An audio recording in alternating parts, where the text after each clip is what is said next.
Hello and welcome to our podcast here at Manor Park Classics. My name is Ed, and for all of the few hundred or so of you who tuned in to the podcast that I recorded just after our December auction will know that we discussed a few of the cars that went through our December auction. But at that point, we were in a bit of a state of flux. Just after the auction, in the weeks after it, we had cars going out to their new owners. We had lots still available, of course, and we slowly started to have cars trickling in for our February auction, which is due to be held on, and I should really know this, Friday the 14th of February for the bikes and Saturday the 15th of February for the cars. So we slowly had cars starting to trickle in, but because of Christmas, because of people being off, etc., it wasn't happening all that quickly. And so we talked about what had already happened in our December auction instead. This time, however, we have a lot of new cars in, a lot of new metal to discuss, and so we're going to play a little bit of a game. You see, on my YouTube channel, TwinCam, shameless plug of course, whenever I do a video about going to a car show, I don't do the usual someone walking around a car show with a camera thing. I don't go walking down aisles of cars talking about them because I think that it just becomes very monotonous. Instead, what I do is take loads and loads of B-roll shots of different cars, go home, and then look at every car I've got footage of and find out a way to link them all in an overall narrative, to link them contextually, and to produce a script based on all the cars there. So we're going to play a little bit of that game today. I've just got a list of cars written down in my notebook in front of me. We're going to start at the beginning with one we discussed in the last set of podcasts and see how many cars we can work through. My target is 20. So I don't know how many lots we've got in. Let me just look on this computer. 37. We have 37 cars. I think if I can link 20 of them, we'll have quite a good go. So see if you kind of play along. Get the list of cars up on the website and see how we can link all of these, because the motor industry is depressingly small at times, I must be honest. So we're going to start with, as I said, something we discussed in the last podcast. So I had Tim sat next to me at one point, and I mentioned that he mentioned as well, that he was bringing in his little Mini 1275 GT. I believe this is a denim blue car, and I can just about see it out the window over there. It's a T-registered car, so that's 1978, 1979, there or thereabouts, and it's a 12-inch wheel example, so it's a later 1275 GT, a little bit toned down from those earlier cars, but of course, the 1275 GT was I was going to say the hot Mini from the 1970s, but is it really hot? More a warm Mini, shall we say. Of course, with that squared-off front end, that Roy Haynes front end that looked to modernise the Mini somewhat when it was, 10 years of age when those cars launched at the end of 1969. So that's our starting point. It seems a very natural starting point as we mentioned it in the last podcast. And so if we're starting there, we're going to say, okay, we have a Roy Haynes styled Mini. It's not a Roy Haynes car from the outset, but it has that Roy Haynes modernised front end on it. And if we're going to start with Mini, we might as well next go to Maxi. So we have an Austin Maxi in, and that makes me really happy because I'm a huge British Leyland nutcase. I just find just the ridiculousness around the development of many of their cars, around how poorly that company was run in the 1960s and 1970s, but also how radical their engineering was, how forward-looking they were in some ways, but consecutively they were also very backwards looking, all at different levels at different times and stuff. But the Austin Maxi was launched virtually alongside the Mini Clubman and the Mini 1275 GT in 1969. And again, Roy Haynes had a hand in styling it. So there's our link between these two. Both built by the same company, Mini and Maxi, of course, both styled by Roy Haynes. But Roy Haynes, of course, modernised the Mini. He took Alligator Gurney's original and did what he could to make it more palatable, smarter, more modern, more suiting for the 1970s, really. BL originally wanted to also do something with the back end of the Mini, make it a hatchback, quite possibly, but they didn't have the money to do it, and they thought facelifting the car was more important to the public's perception of it. Of course, at the time, hatchbacks were very rare, but that's what the Austin Maxi was, and that decidedly ugly rear end of the Austin Maxi is quite a lot like what they were planning for the Mini Clubman before eventually they stuck with the standard rear end. And even though it may have had a hatchback, I think it's a good decision to have stuck with the original Mini rear end. I don't think anyone would say the Austin Maxi was a particularly good-looking car, but of course, like the Mini, it had all these brilliant mechanical components underneath it. It had a transverse engine, front-wheel drive. Of course, it had a 5-speed gearbox, something that was very unusual at the time. It had that hatchback body, of course, and it had hydroelastic suspension. Now, I don't know whether the Austin Maxi that we've got in is a hydroelastic or a hydrogas Maxi. I can't remember what year it is. In fact, you know what? I've got the website up. Let's go and look and find it. There you go. It's a 1980 Maxi, 1750L. So that's a very, very late Maxi 1 before they facelifted it for the last couple of years of production with more modern, uglier, in my opinion, bumpers. But being a 1980, that will have hydrogas suspension. But regardless, the float-on fluid, rubber sprung in the case of hydroelastic, gas sprung in the case of hydrogas, front-wheel drive, 5-speed gearbox, all of it virtually unheard of.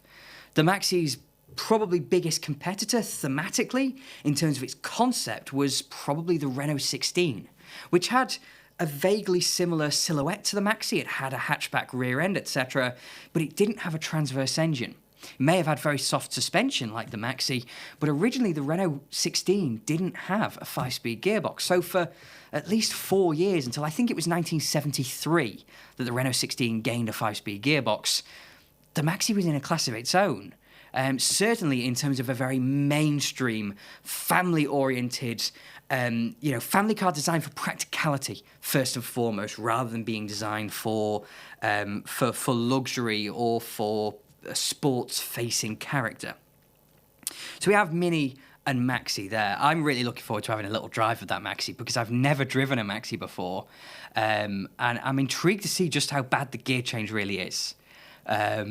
So, these cars are flawed, but I love them nonetheless because of the ridiculousness around their engineering and around their conception. That's where Roy Haynes comes back in again, because when he came to British Leyland in late 1967, I think it was October, he came from Ford, fresh from launching the Mark II Ford Cortina, which he designed, in totality. It was his car.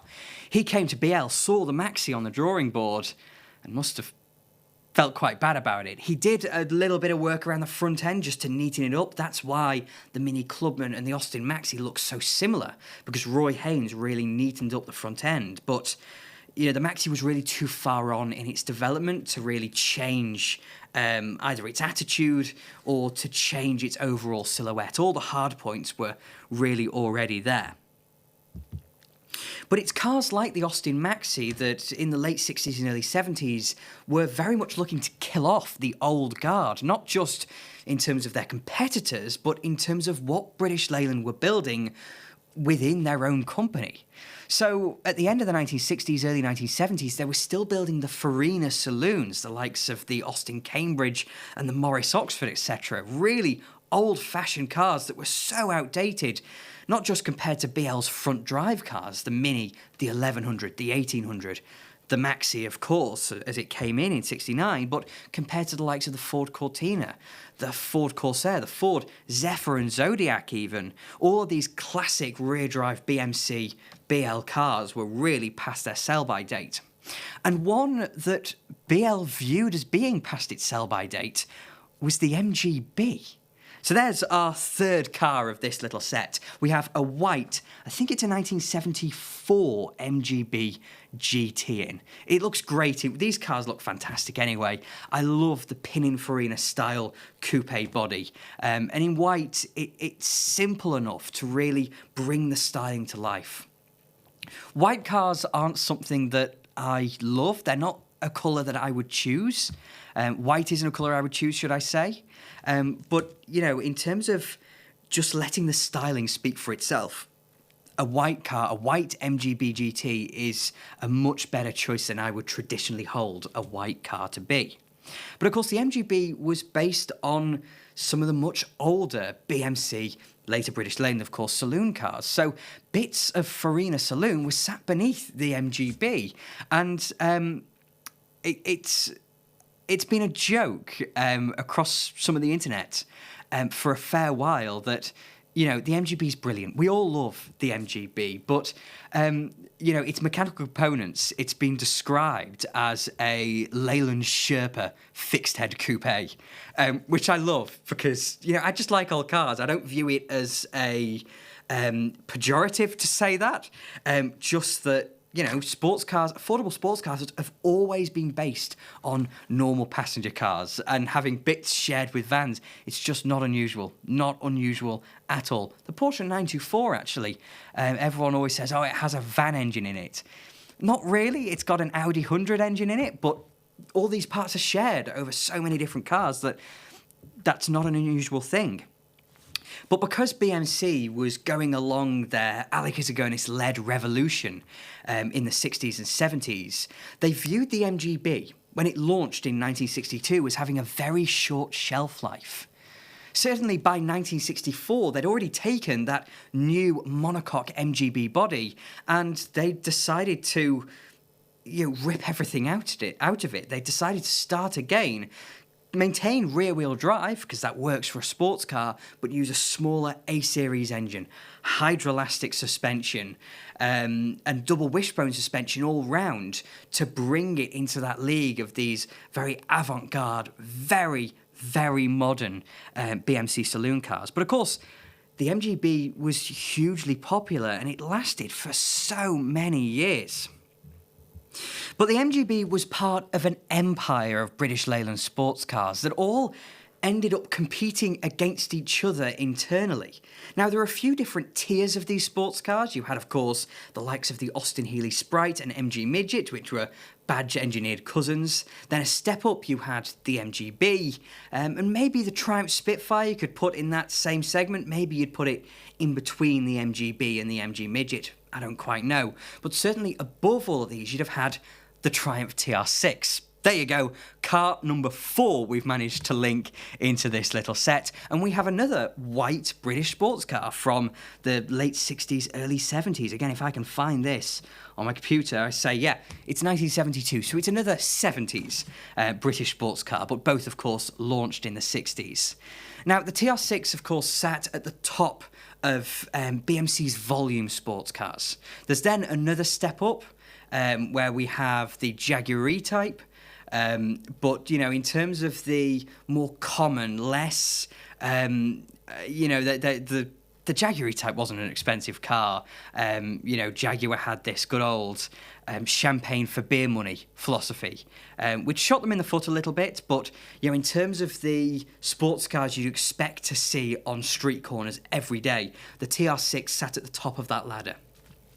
Of course, it has its big 2.5-litre overhead valve straight 6 with fuel injection on British TR6s.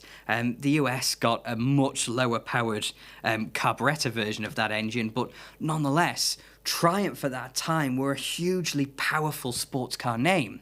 And so British Leyland couldn't really afford to replace all these different sports cars as we got towards the mid-1970s.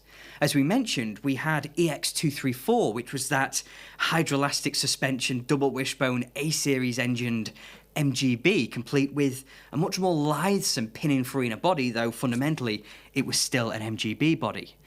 They had projects like that, but they couldn't afford to productionise them because they were a bit scared, really. British Leyland didn't know what to expect, and they had such a monopoly over the US market that they went conservative. They decided there was going to be one sports car to replace them all, rather than loads of different sports cars to fit in every niche. But the most popular sports car they built was still the MGB. And so they had to produce an MGB replacement that sat in that same section of the market, but they decided the Triumph name was more powerful.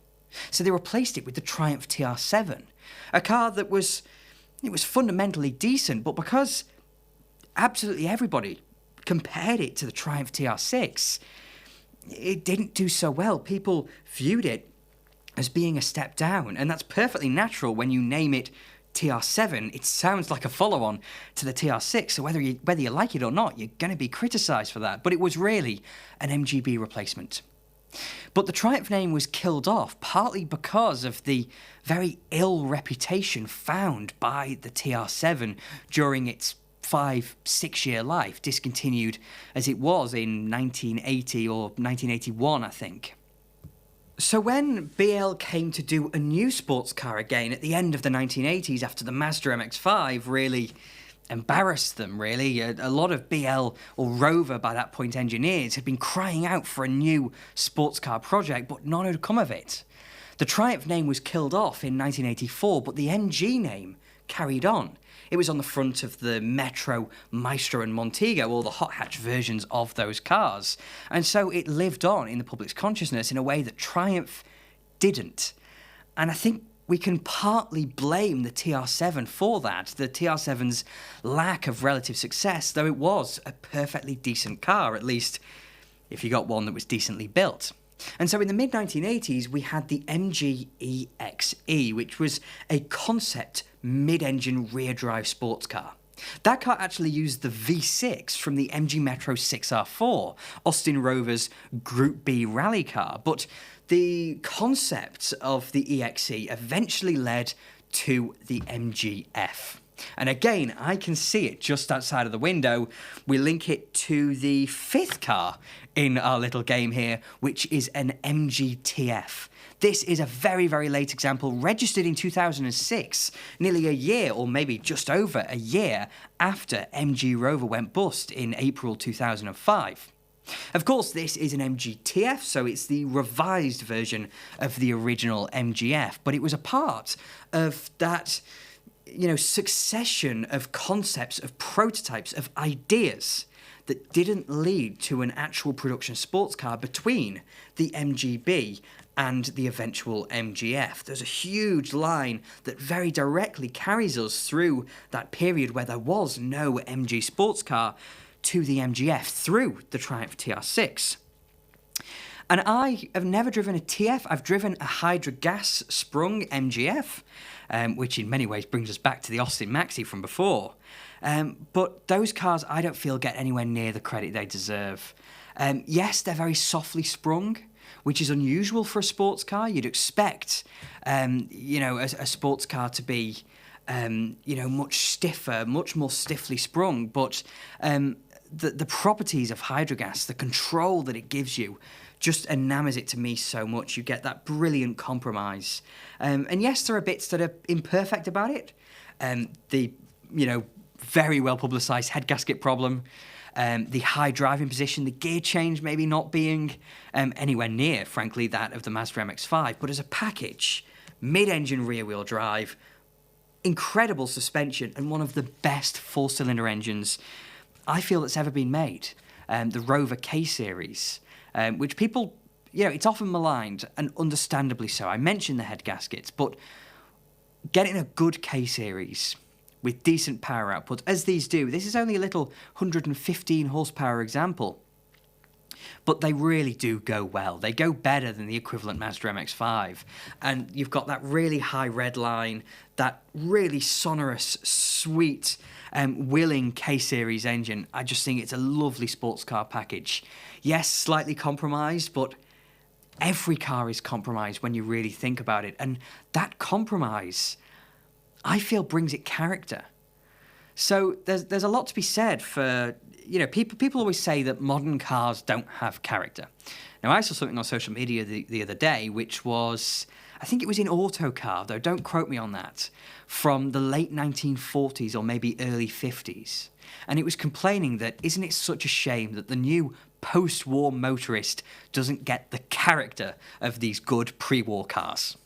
Some things absolutely never change, but for me, character in a car is the imperfection within it. Because as humans, we are imperfect.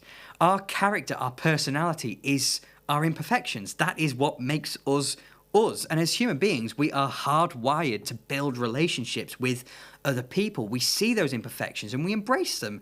And, it's the little things that nobody else really notices, the little quirks, the individual features, shall we say, to put it in a very inhumane way, that make us love our friends and family.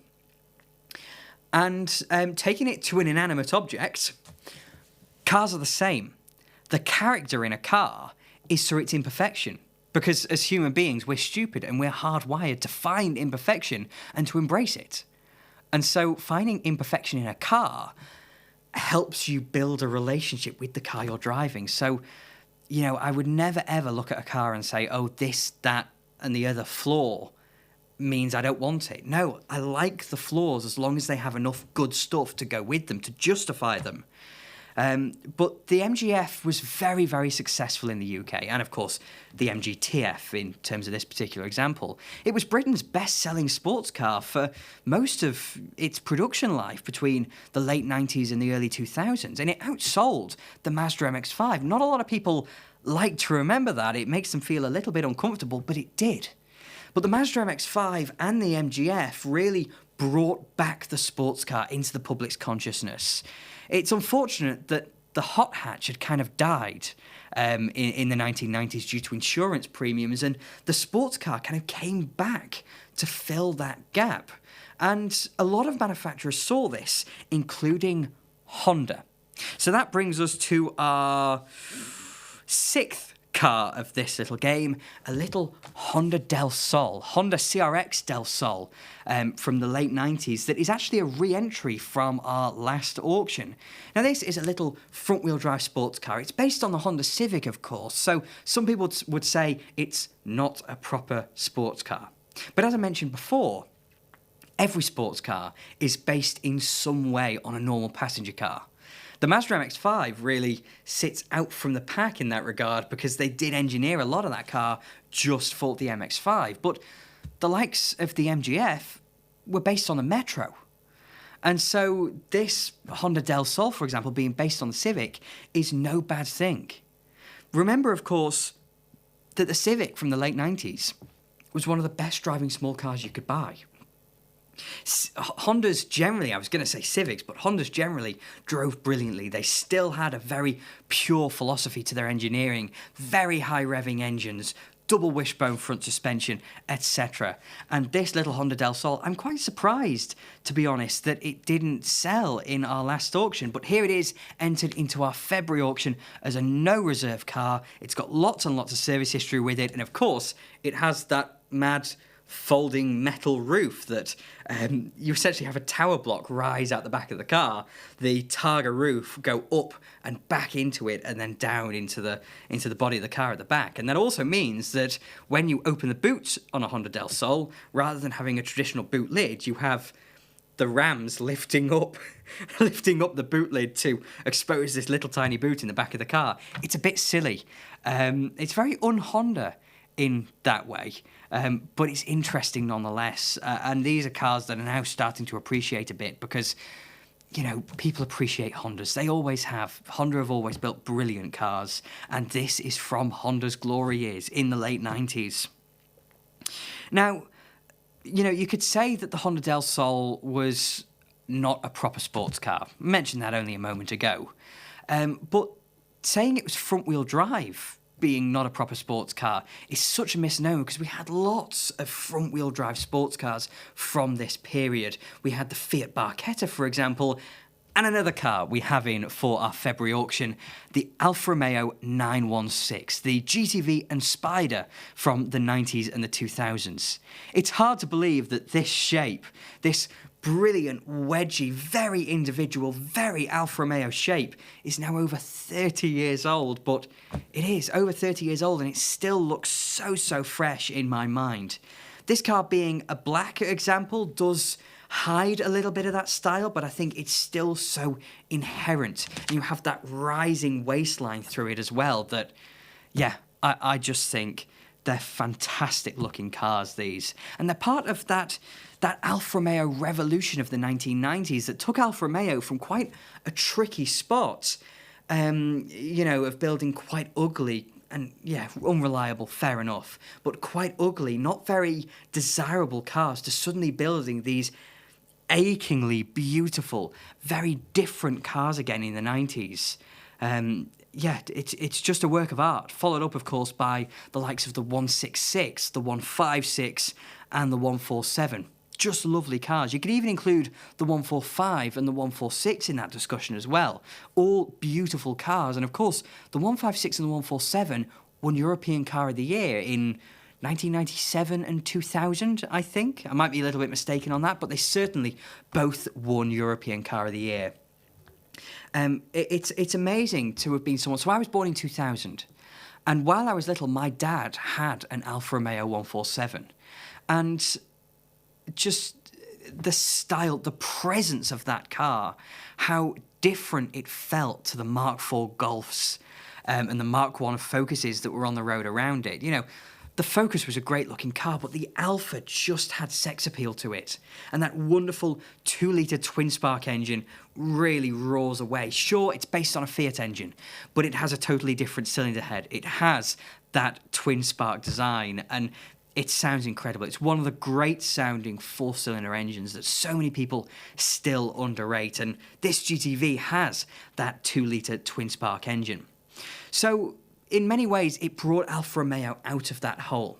And another Italian car that brought its maker out of its hole is the Ferrari 355. So we had a Ferrari 355 in our last auction, and I don't know whether this is the same one or not. I imagine it isn't, because the photos aren't yet up on our website, but it proves I should really have done my homework, really, rather than anything else. But if it is the car that was also in our last auction, then it's a gated manual one, which just makes it all the more desirable. But yeah, red Ferrari F355. And the reason Ferrari needed lifting from a bit of a hole in the early 90s is because of the Honda NSX. So throughout the 1980s, the likes of Ferrari and you could say Lamborghini as well in their smaller cars, not the Countach, we're talking Lamborghini Jalpa, stuff like that. They suffered because they were aging. The platforms on which the likes of the Ferrari 348, for example, were built was aging rapidly. But there was no real competition. The Italians weren't challenging each other to really move forward this, small supercar, big sports car. I don't know where you kind of classify these cars, at least in this time period. Today, they'd certainly be supercars. The 488 or the F8, whatever Ferrari they're up to today, I lose track. But, the F355 was a very important car because after the Honda NSX just bloodied the Italians' noses, Ferrari had to come out and build something that looked modern, that looked really fresh, that kind of, shoved away the strakes, the very 1980s appearance of many of the Ferraris that came before, and embrace new, much more rounded, much more organic shapes, and also had the mechanical components to go with it. So the 355 was a huge step up for Ferrari in terms of its styling, in terms of its engineering, in terms of its fit and finish. So the interior of the F355 was so much better than those that came before it. It felt so much more like a luxury car rather than a car built by a manufacturer who really just wanted to go racing. This was the start of Ferrari becoming a luxury manufacturer rather than just a sports manufacturer. It also had that wonderful 5-valve engine. They sound immense, those V8s. And though 5-valve engines don't really exist that much anymore, I'm very, very pleased that at some point they did exist.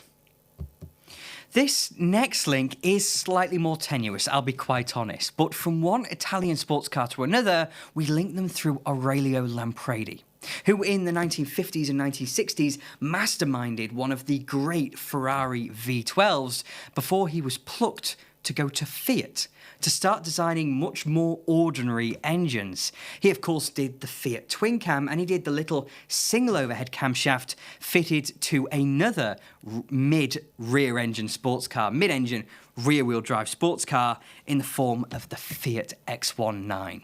So if any of you see my YouTube channel, I mention the Fiat X19 constantly. I did a great video a couple of years ago on a lovely early UK X19, complete with all its original spec, didn't have the stupid big bumpers. It was a Fiat-built X19, a really, really lovely car it was too. And so when I came here, and I noticed that there was a gold Fiat X19, a later one here, I had to do a little feature on it for Manor Park Classics as well. And so I did that a couple of years ago, or it'll be last year actually that I will have done that.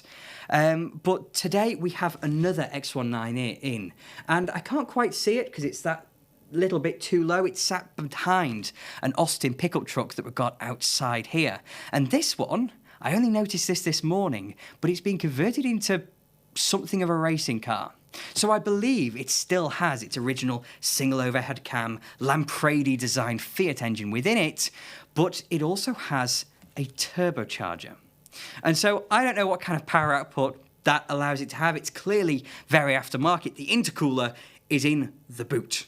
And I love that. No compromises whatsoever. But weirdly, it still has virtually all of its original interior. So it's kind of a little bit of a halfway house between coming a full-on racing car. But this is a 1979 example. Bertoni badged. I assume by 79, Bertoni had started building them. The estimate on this is only between £5,000 and £6,000. That's really good value for an X19. And sure, it's had its bumpers taken off, etc. But it's all still there.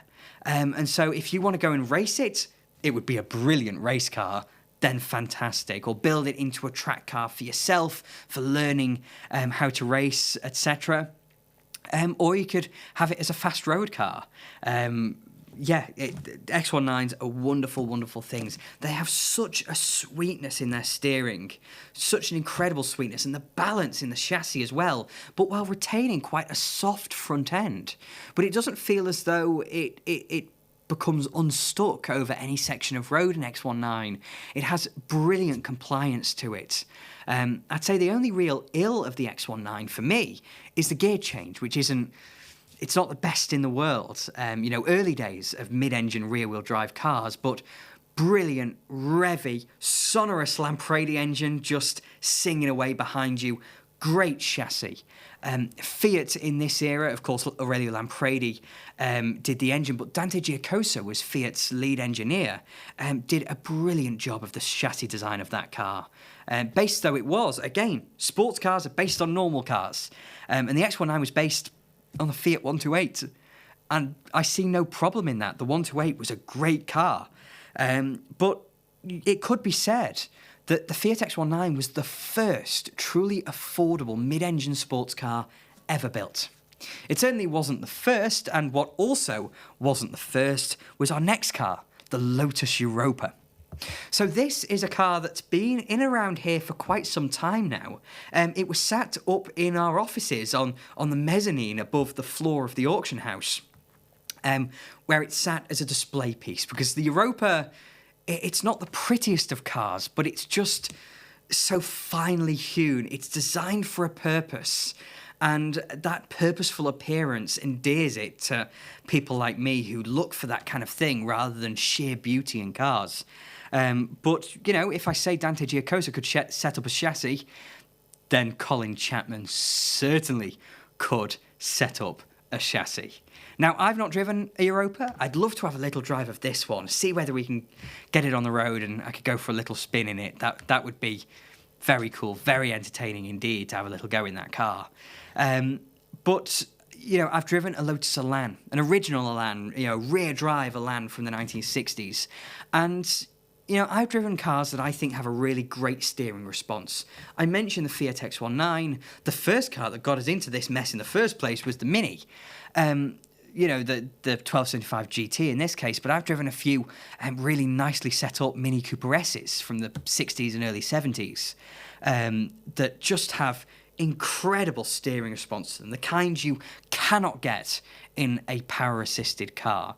But the Elan, I didn't expect there to be such a gulf, because those cars are so good already that I imagine the Elan would be better. Everybody says the steering of the Lotus Elan is second to none. but I didn't expect it to be such a step up. I thought we were much closer to the ceiling of steering response than we actually were, but yeah, what an incredible experience to be able to drive a little Lotus Elan and just feel, what everybody goes crazy about in that just incredible steering response of that car. Now, the Elan, of course, used the Lotus twin cam engine, which was based on the Ford Kent engine, of course, and it later did go into the Lotus Europa. I think the first Europa to use it, or maybe all the Europas to use it, I'm not 100% sure now, might have been the Europa Special. Now, I'm not sure where the distinction was. My knowledge on the Europa isn't quite wholesome enough to be able to say, but what I do know is that it eventually used that Lotus twin cam engine, Ford-based Lotus twin cam engine. The car we have in, I believe, is an earlier car with the Renault engine. I think Cléon Font, though I'm not sure. It was the engine used in the Renault 16 anyway, and that's how it had that longitudinally mounted mid-engine rear drive transaxle, because of course Renault did front-wheel drive, but they did it with a longitudinal engine, so just moving that into the back of a Lotus Europa was very easy. That's how Fiat did it with the X19, that's how Rover later did it with the MGF, of course, coming back to all the cars we've already mentioned. But that Lotus twin cam engine brings us to a Ford Escort Mexico. Now, this is an evocation of a Mexico.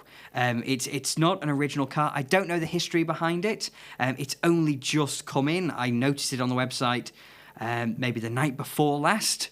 But I've had a look at the car over there. It presents really nicely. It's orange, and you just cannot argue with an orange Mark I Ford Escort. They're incredible things.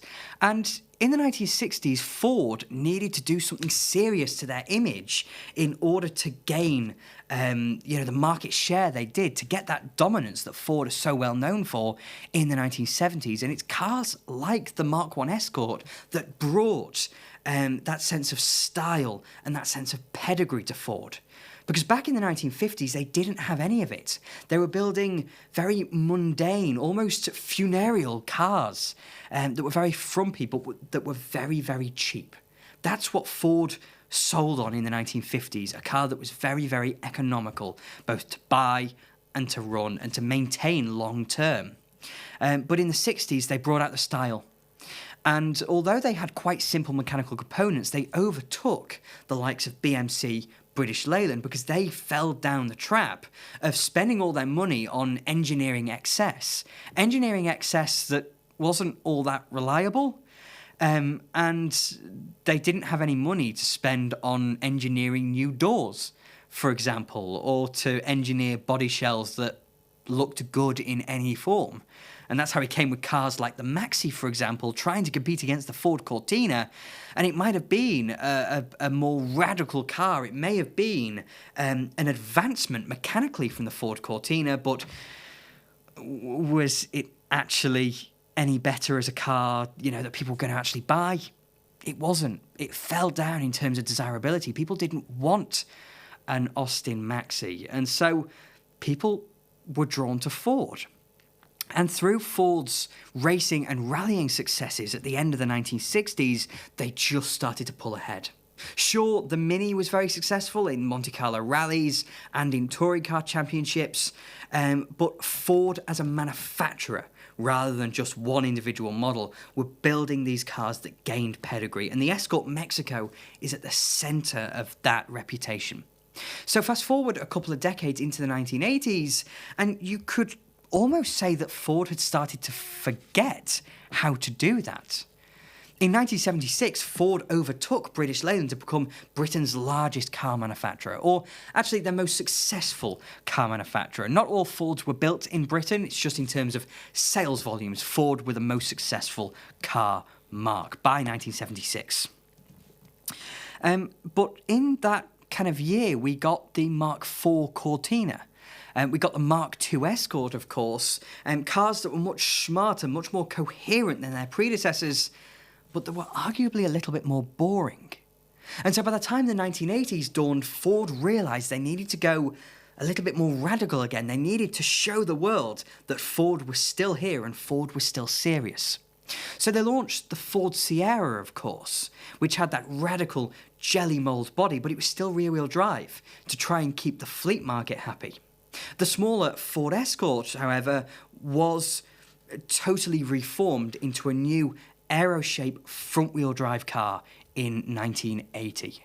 And gone were the old RS2000s, the Mexicos that made those older rear-wheel drive Escorts so popular and so successful on the rally stages.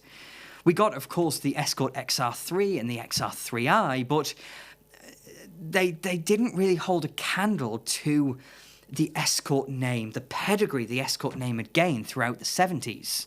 And so we eventually got the RS1600i and the RS Turbo. And that brings us to our next car, which is a 1987 Mark IV Ford Escort RS Turbo. And this one has been modified a little bit as well. So it lacks its original locks in the door, for example. It's just been neatened up by either its current or one of its previous owners. I'm not 100% sure, but it's had a lot of work done to it, and it presents fantastically. Just a great example of a great 80s hot hatch. And being an RS Turbo, it would already have a fair amount of power. That Ford CVH engine, as it originally came fitted with, may not have been the smoothest unit, but it certainly made the power with turbocharger, with fuel injection, whichever form you wanted it in. It did deliver that power and was very, very popular. The Escort, of course, in this era was Britain's best-selling car. But this particular example has been quite seriously tuned. As well as those just little niceties to make the body shell that bit neater, it has 205 brake horsepower and 194 pound-feet of torque. It has a pretty serious amount of power, and it's halo models like that that really brought the image of the Mark III and the Mark IV Escort above all of its contemporaries when you factor in the history of the Escort. But that brings us to a maybe rather more common Ford Escort from the 1980s, and that is a 1985 Escort 1.6i Cabriolet. Now, Escort Cabriolets were marvellously popular in the 1980s, and this one is a project, a very rewarding project though it might be, because it has a few of the elements that really make the Mark III Escort. The fact it's a cabriolet means it has that extra bit of appeal, and very popular. It's very much an example of what was popular at the time, as the RS Turbo is. And so this cabriolet, as opposed to a normal, three-door hatch Escort, has that extra little bit of something, extra little bit of interest to pull it away from the pack.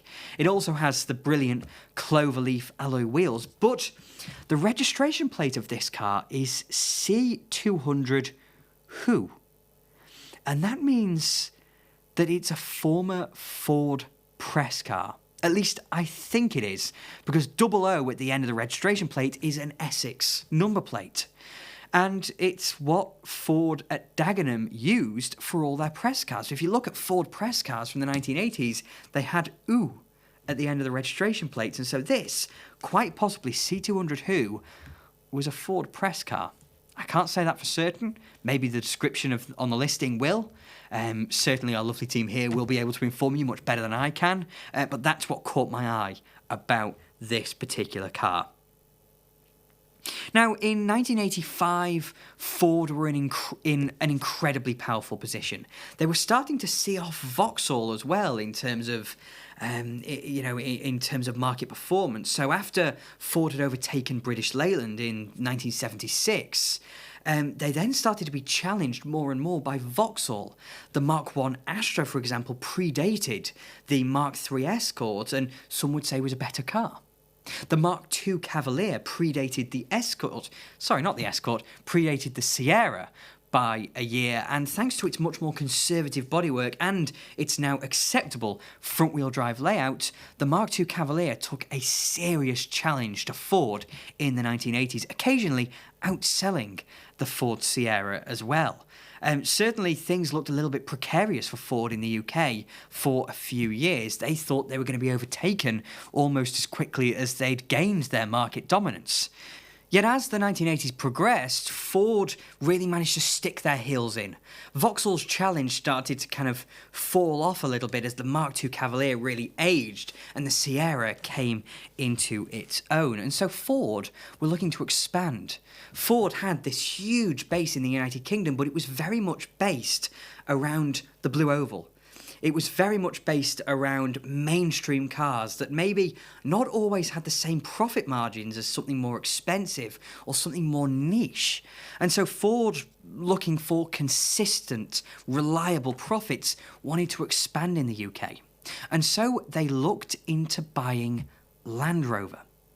At the time, of course, British Leyland, or as it was becoming the Rover Group, was still essentially nationalised. It was owned by the UK government, and the government was looking to sell off. The government was looking to privatise British Leyland, Rover Group, whatever they wanted to call themselves that week, now that they were in a much more sensible position, a much more secure position with the consistent success that the likes of the Austin Metro gave them. But Austin Rover, the Austin Rover section of the Rover Group is not what Ford were looking for.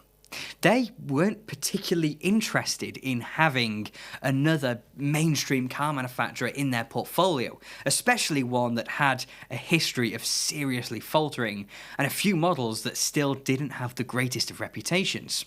What they really wanted, however, was Land Rover. Now, Ford, of course, did not get Land Rover, at least not yet. The UK government didn't want to sell Land Rover, didn't want to sell the crown jewel of the Rover Group to a foreign company. Although Ford, of course, had massive presence in the UK, they had production facilities, design facilities in the UK, they were fundamentally controlled by the Germans, who were controlled by the Americans. And so the British government didn't want to be seen to be selling off British industry to a foreign power. Things were very, very different in the 1980s, it seems, but the UK government vetoed it and Ford did not get Land Rover, at least not for another 14 years or so, until in 2000, after BMW had bought the Rover Group. Again, the foreign ownership of car manufacturers, very normal nowadays, wasn't in the 1980s, but in 1994, BMW bought Rover, and in 2000, it could be said, a pessimist would say that they asset stripped the Rover Group. They kept Mini for themselves, of course. They floated off MG Rover into its own path, but Land Rover went to Ford, who by that point had already bought Jaguar to form, their premier automotive group. And so Land Rover did become a part of Ford. But just before they did become a part of Ford, we have a Land Rover Defender in. We have a 1998 Defender 90 hardtop, a car that's arriving soon, and I don't think it's in yet, although actually it might be the camo-coloured one outside. I can't see the number plate of it, so I can't say for sure, and there's no pictures on the website. But if it is that one, then this lovely army look, camo look Defender from the late 90s. What a thing. It's such a timeless car, the Defender, and the values of these things are mad these days.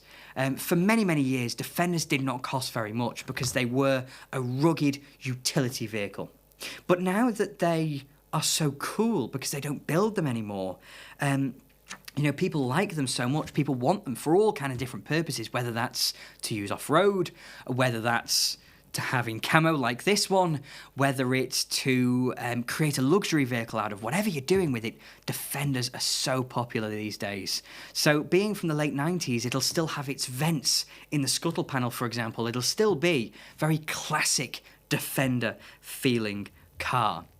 And so I mentioned the premier automotive group, and in 2000, Jaguar and Land Rover came together.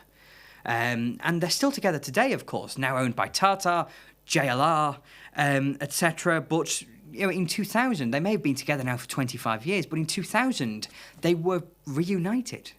Because Jaguar used to be part of British Leyland, and it was sold in 1984, in preceding the Rover Group's general privatisation in 1988, and then Ford bought Jaguar in 1989. So between 1968, I think, and 1984, Jaguar and Land Rover were again part of the same company, under the ownership, of course, of British Leyland. And I feel the crown jewel of British Leyland, at least in that period, was the Jaguar XJ. The fact the Jaguar XJ was so successful, the fact it was Jaguar's only saloon car for so many years, and it dictated the appearance of Jaguar cars from, 1968 all the way through to 2009? It proves the value in the original design of the original Jaguar XJ. And we have a Series 2 Jaguar XJ6, 4.2 litre, in a lovely, very 1970s. Reminds me a lot of Lime Flower, which would have been an Austin Morris shade from that side of British Leyland. I don't know what the name of this colour is in particular, but it's so period correct. It just screams 70s, this car. But in period, the Jaguar XJ, the Series XJ, was probably the best saloon car in the world. Sure, you had other manufacturers doing things in a different way, so BMW were making very delicate, lightweight saloon cars. Mercedes-Benz were making heavyweight, very safe saloon cars. Jaguar, on the other hand, were making saloon cars that performed really well. So at the front, we had double wishbone suspension. At the back, we had Jaguar's independent rear suspension, which was unmatched until the early 1980s. And it was Mercedes-Benz that eventually matched Jaguar's independent rear end. But up until that point, if you wanted a driving-focused luxury saloon car, Jaguar were really the only place you could look. I mentioned before, champagne for beer money. You could get a 12-cylinder model, the only 12-cylinder saloon car in the world in the 1970s. Of course, this is an XJ6 rather than an XJ12, but that does alleviate many a headache that is potentially associated with the Jag V12, and also much lower fuel consumption as well, which was very important in 1976. Fuel was very expensive, just coming out of the fuel crisis in 1973. In fact, when the V12 Jaguar engine launched in the early 70s, it did not come at the right time at all. It was quite ridiculous. And if Jaguar had been independent at that point, there's a high likelihood they would have gone bust. In fact, actually, Jaguar would never have been able to launch the Series 1 XJ in 1968 had they not allowed themselves to be bought by BMC in 1966. And then later folded, of course, into British Leyland 2 years later in 1968. But, so if Jaguar couldn't have launched the Series XJ without BL's help, BL then dragged them into the ruins of their company.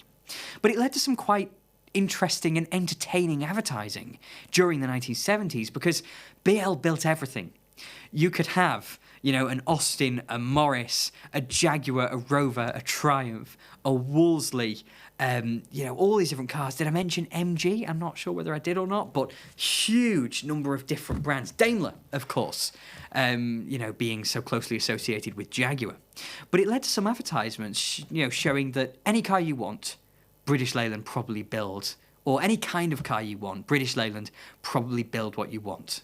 And on, a lot of posters, they just had two cars to bookend their range, which had a Jaguar on one side of it, probably an XJ12, maybe a Daimler 66 version of the Jag XJ12, and on the other side they had a Mini, to show that you can have 40 mpg or 10 mpg. Take your pick. What do you want? 4 cylinders or 12 cylinders?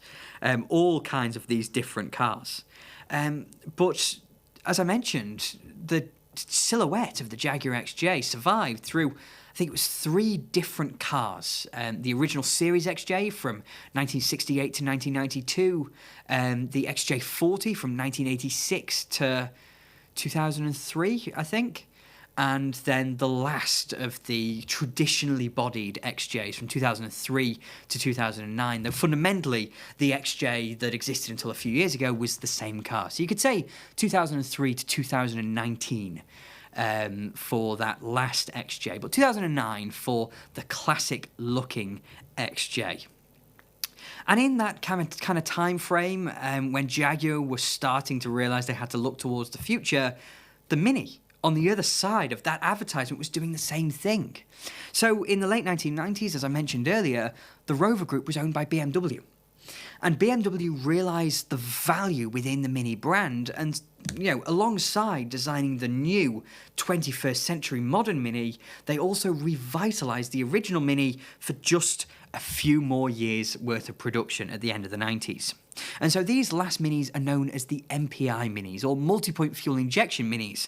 And one of those is what we have here as well. A 1999 Mini 40, the 40th anniversary limited edition of the Mini that had the sports pack arches, the quad spot lamps across the front, of course, it had stripes down the side, and all the luxury you could really have expected from a Mini in the late 1990s. Far removed from what the Mini was in the 70s, a little economy car, designed to be as affordable as possible to both buy and run, the Mini instead now had leather seats.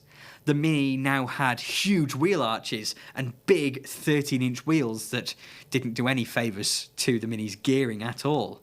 But by the late 90s, the Mini was a fashion accessory.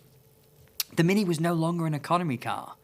And this particular example, it's one that we've had in before to an auction here at Manor Park Classics, but many, many moons ago. I remember it being in, can't remember what auction it was, but it's back here now that its owners had some fun out of it, and it's a really nice example. The estimate for this car is between £18,000 and £20,000.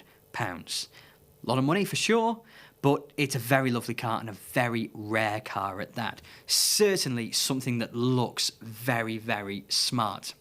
So that's what the Mini was in the late 1990s. The Mini was a fashion accessory. It was no longer an economy car. And so when the modern Mini launched in 2001, no one should have been shocked. People still were shocked, of course, because, never doubt people's ability to not like something. But the modern Mini was very much a Mini Cooper, or the image people had of the Mini Cooper anyway. And we have a first-generation modern Mini in this month again at Manor Park Classics. This one, curiously, it's not only a Cooper S, so it's got that brilliant Eaton supercharger and the scoop in the bonnet, all of the whiny noises, but it's also a convertible. And it has an automatic transmission. Maybe a bit of a curious choice, but I'm sure the automatic gearbox suits that top-down approach. So one of my friends has had a few Mini convertibles. The last one that they had was a Cooper S convertible like this, the R53 Cooper S R52 convertible, so I don't know where it stands, what you'd call it development-wise.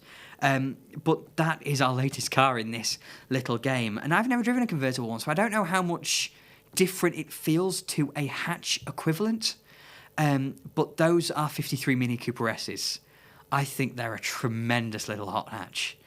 They look great. They're aging fantastically. You just would not guess that they are that old now, that they're now, 24 years since the car was made available? 25, even 26 years, I think, since it was first shown to the public. It's amazing how this car has aged so well. But that's what you get if you do retro styling properly. Wonderful little cars. Interested to see how that one does. It's a no reserve car. So it'll be very, very interesting. But, of course, BMW now own Mini. And though the development of that first-generation modern Mini was, it was conducted across the channel, really. Some of it was done in Munich, some of it was done in Great Britain by the Rover Group, and it led to this eventual R50, R52, R53 Mini, whatever you want to call it. But when they dispensed with the Rover Group in 2000, BMW did not just sell everything. Of course, they kept Mini, and they kept the Cowley production facilities as well with which to build the modern Mini. MG Rover, of course, went out on its own. Land Rover went to Ford. We mentioned all of that before. And interestingly, the MG Rover Group did not own the rights to the Rover name. Instead, it was integral to Land Rover, so Ford ended up with the Rover name. I think it still belonged to BMW technically, but realistically it was going to belong to Ford eventually. And the name was licensed to the MG Rover Group, which I think just proves that company had no chance of succeeding in the early 2000s. But what's interesting is that BMW decided to keep hold of a handful of names that they felt were in the Germans' interest to hold on to maintain, to prevent any potential challenge into their market segment. And they are, well, of course, Mini, although it doesn't sit really within BMW's market segment, but also Riley, interestingly, a name dead since 1969, but that very much was a BMW of its day, luxury, sporting saloon cars, and Triumph. And that brings us back to the Triumph TR6 we mentioned before. So I'm kind of feeding through the past here in our little game we're playing. But we come back to the Triumph TR6, and it's been rumoured over, a fair few years that BMW, in the late 90s, early 2000s, that BMW were going to do something with the Triumph name. That they were going to produce a badge-engineered BMW Z4 as a Triumph GT6.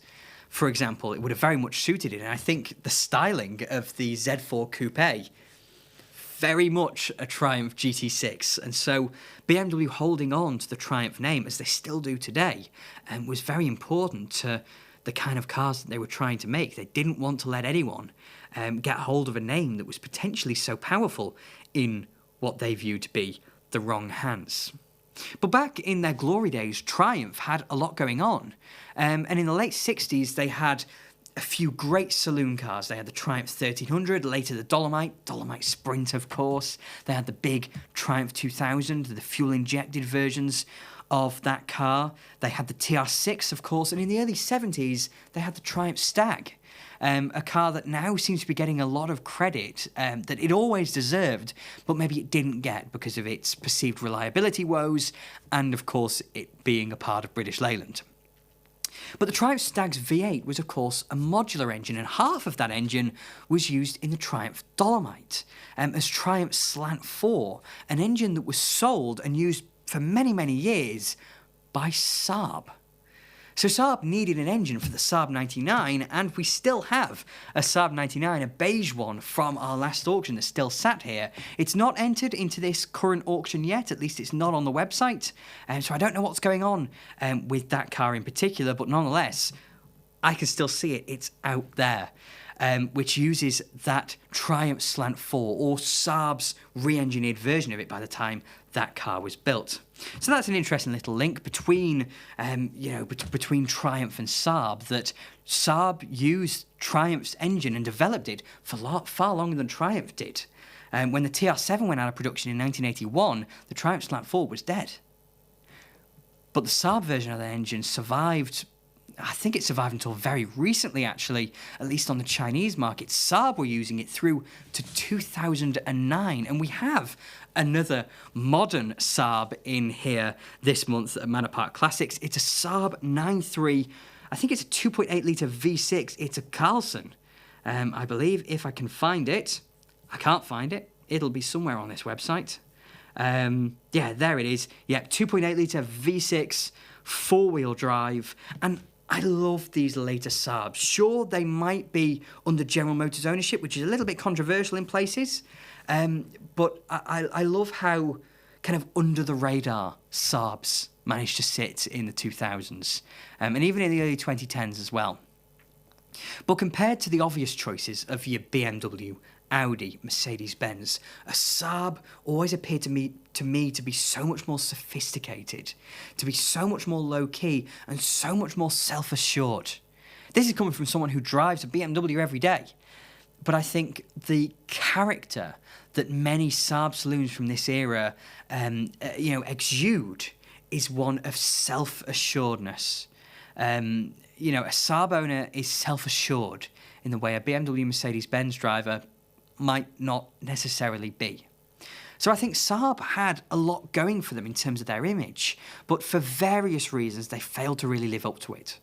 Of course, the financial crash bankrupted General Motors essentially, and led to Saab's sale. And eventually it went to Spiker, and then eventually Saab went bankrupt. And it's such a shame that even the Emily GT, the electric Saab, is not going to be built in Sweden. I believe all the assets from the Trollhättan factory are now being sold off, which is a crying shame. I love Saabs, but it's the way of the world. That's how things work, isn't it? But General Motors' ownership of Saab is quite controversial. And I've seen it again on social media where people with pre-General Motors era Saabs have stickers in the windows that say no General Motors parts inside and all this kind of stuff. But of course, General Motors made some brilliant cars, and that brings us back to a point that I mentioned before, and that's General Motors' UK-based subsidiary, Vauxhall. Because again, this month at Manor Park Classics, we have something that isn't in yet, but I am very excited to see. It's a Mark I Vauxhall Cavalier. The car that started to make Ford panic in the late 1970s as they, as Ford, as I said before, almost forgot how to build desirable cars. Vauxhall came in building very conservative but very acceptable cars to challenge Ford. And if we look at Ford in the mid-1970s, we have the Mark III, later Mark IV Cortina. A car which is not as reliable as a lot of people would like to remember. Of course, front suspension bushes in that double wishbone front suspension, Cortinas tore through void bushes in their front suspension. Cortinas also had issues with their overhead camshaft Pinto engine, wearing out the camshafts, etc. And so in Great Britain at least, it was the fleet market that was so powerful in the early 1970s and really led to Ford taking over from British Leyland. Their British Leyland's slightly less reliable, more expensive to maintain front-wheel drive cars just could not match the desirability to a fleet that having a range of rear-drive classic Fords. It just couldn't match, that saleability that Ford had. But because of these perceived reliability issues that were starting to creep into Ford in the early 1970s, the fact that Vauxhall had gotten their act together and built something new, something very contemporary, something very conservative but very acceptable, and most importantly, super reliable, was very important to the fleet market. And fleets suddenly started to shift from Ford Cortinas to Vauxhall Cavaliers. And that's what led to that battle with the Mark II Cavalier and the Ford Sierra in the mid-1980s.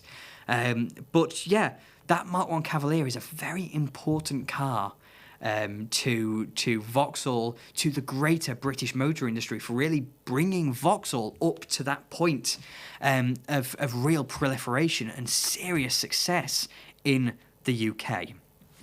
So that is, if I've been keeping track, I think that's 19 different cars I've managed to name check, all of which we have in this month at Manor Park Classics, for no other reason than I'm just a bit of a nerd. So I'm really sorry about that, but I would have liked to maybe have gotten 20, but we went over the Triumph TR6 twice.